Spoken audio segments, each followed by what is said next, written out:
می‌گذرند. اینها بعدها به لشکر فریدون می‌پیوندند و علیه ضحاک می‌جنگند و اون رو سرنگون می‌کنند.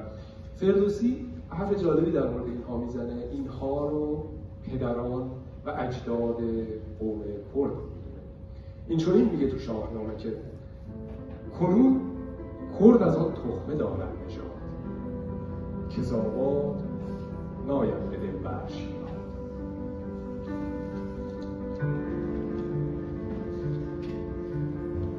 برای توی کوچه رقصیدن، برای ترسیدن به وقت بوسیدن، برای خواهرم خواهرت خواهرام، برای تغییر مغزها که پوسیدن، برای شرمندگی، برای بیپولی، برای حسرت زندگی معمولی، برای کودک زباله‌گرد و آرزوهاش، برای این اقتصاد دستوری، برای این هوای آلوده، برای ولیعصر و درختای فرسوده، برای پیروز و احتمال انقراضش، برای سگ‌های بیگناه ممنوعه، برای گریه های بی‌وقفه، برای تصویر تکرار این لحظه، برای چهره‌ای که میخنده، برای دانش آموزا، برای آینده، برای این بهشت اجباری، برای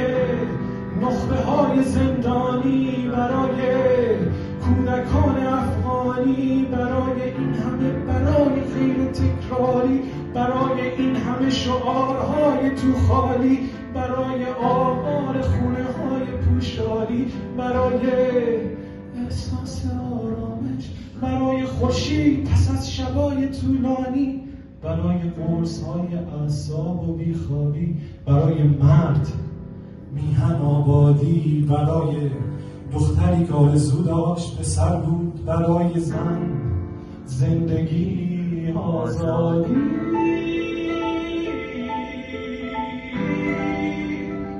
برای آزادی،